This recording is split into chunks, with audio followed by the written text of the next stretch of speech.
Flame होते हैं, क्या ये झूठ है? हेलो फ्रेंड्स, आत्मा का आधा हिस्सा भी नहीं और सभी डिवाइन भी नहीं।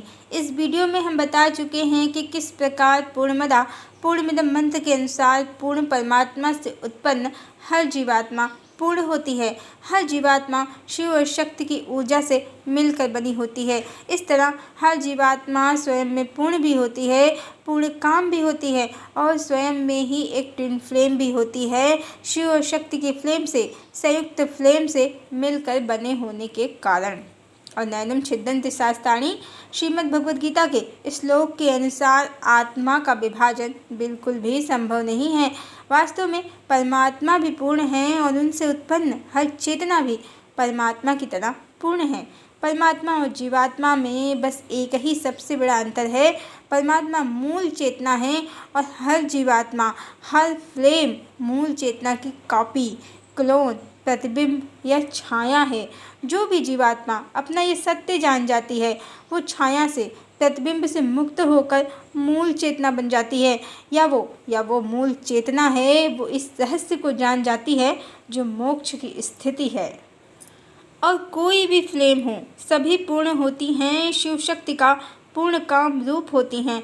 हर फ्लेम को अपनी शक्ति को जागृत करके अपने शिव को पाना होता है, या अपने शिव शक्ति की ऊर्जा को मैस्कुलाइन, फेमिनाइन की ऊर्जा को संतुलित करके सम्यक या मोक्ष की अवस्था को पाना होता है। जो भी लोग स्वयं को इस तरह किसी की सोल का आधा हिस्सा समझ रहे हैं, वो मात्र भ्रम में हैं। और सबसे बड़ी बात, इन ट्विन फ्लेम के लिए जो स्वयं को किसी का आधा हिस्सा या स्वयं को किसी का शिव या शक्ति समझ रहे हैं, तो ये मात्र उनका भ्रम है, क्योंकि हर फ्लेम में शिव भी हैं और शक्ति भी हैं। हर फ्लेम में उपस्थित शक्ति का अपना शिव उसकी ही फ्लेम में है। जो इस रहस्य को जानता है वो मुक्ति को प्राप्त करता है। और बाकी संसार में जो दूसरे के शरीर में उपस्थित चेतना है, जिसे कोई अपना शिव या शक्ति समझता है, तो मात्र इसलिए कि प्रथम तो चेतना सबकी एक ही है, द्वितीय उसके चक्रों की स्थिति लगभग समान है, जिसे वो अपना ट्विन पार्टनर समझ रहे हैं। इस तरह आत्मा का आधा हिस्सा और अलग अलग शरीरों में शिव शक्ति का डिवाइड होना संभव नहीं है। दो या कई एक जैसी चक्रों की स्थिति को धारण करने वाले मनुष्य अवश्य संभव हैं। और ये मनुष्य चेतना के आकर्षण के कारण, चेतना का रहस्य ना जानने के कारण स्वयं को एक दूसरे का शिव शक्ति समझने लगते हैं और आत्मा का आधा हिस्सा जैसी कल्पना करने लगते हैं, और एक दूसरे का स्वयं को ट्विन फ्लेम समझते हैं। पर यह सब मात्र चक्रों की समानता है, अन्य कुछ नहीं।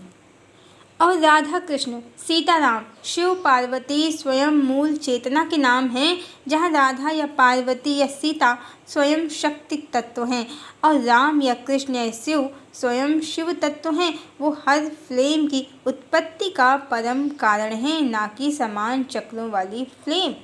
इस बड़े अंतर को जो परमात्मा और जीवात्मा में है, इसे समझना होगा। जीवात्मा जब उत्पन्न होती है, वो शिव और शक्ति का कॉम्बिनेशन होती है। जीवात्मा जब संसार में जन्म लेती है, तो वो शिव शक्ति का मिलन होती है, मूल चेतना की कार्बन कॉपी होती है।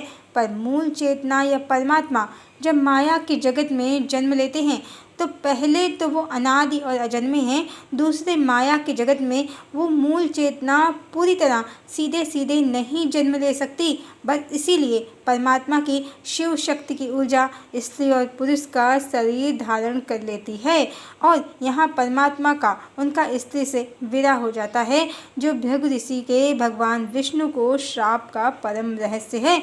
और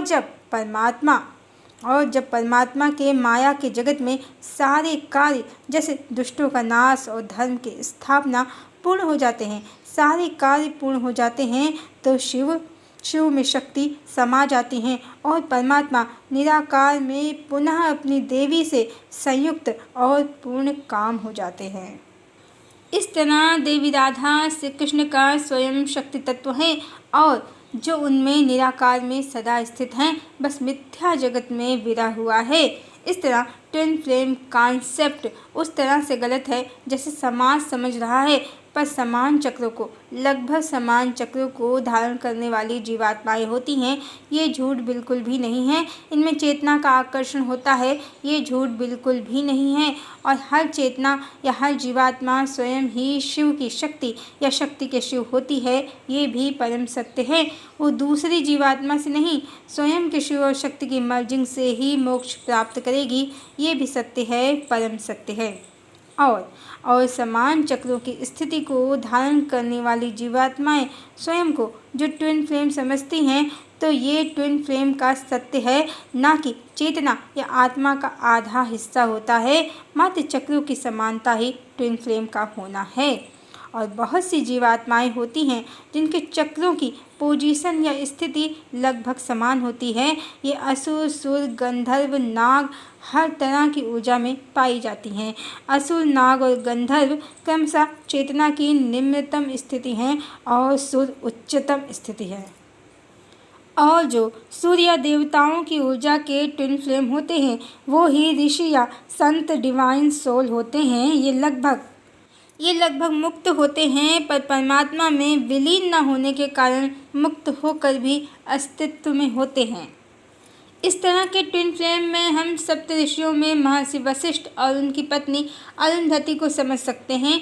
ये दोनों, वशिष्ठ और उनकी पत्नी, दो समान चक्रों की स्थिति को धारण करने वाली वो जीवात्मा हैं जिन्होंने परमात्मा को पा तो लिया है, पर परमात्मा में स्वयं को लीन नहीं किया है, इसलिए मुक्त होकर भी मुक्त नहीं है और आसमान में प्रतीक के रूप में सप्तर्षि तारामंडल में हमेशा अरुंधति ऋषि वशिष्ठ के बगल में दिखती हैं।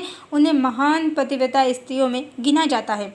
इस तरह ये तो गलत है कि ट्विन फ्लेम आत्मा का आधा हिस्सा होते हैं, दो शरीरों में शिव और शक्ति बट जाते हैं, क्योंकि ये सिर्फ मूल चेतना परमात्मा सीताराम और राधा कृष्ण के अवतरण में ही संभव है।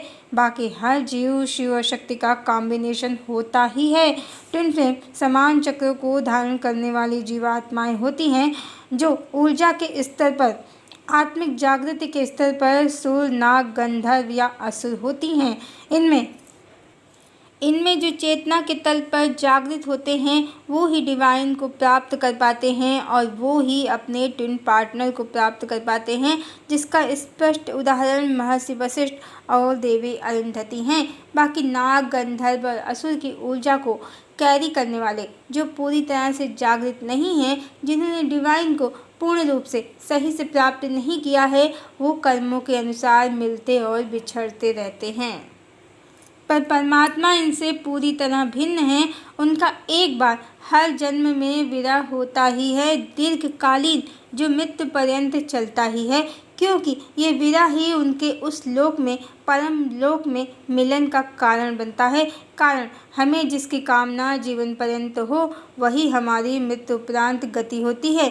भगवान की हर जन्म में, चाहे सीताराम हो या राधा कृष्ण, अधूरी कहानी विरह का यही कारण है और यही भृगु ऋषि के श्राप का रहस्य है। और परमात्मा पहले से ही मुक्त हैं, वो मात्र धर्म की स्थापना और संसार के कल्याण के लिए माया के जगत में जन्म लेते हैं। इस तरह ट्विन फ्लेम होते हैं, आत्मा का आधा हिस्सा होते हैं, ये गलत है, पर समान चक्रों को धारण करने वाले होते हैं, ये सत्य है। समाज में ट्विन फ्लेम का जो कॉन्सेप्ट चल रहा है वो गलत है, पर ट्विन फ्लेम होते हैं ये झूठ नहीं है, बिल्कुल भी झूठ नहीं है। हरिओम।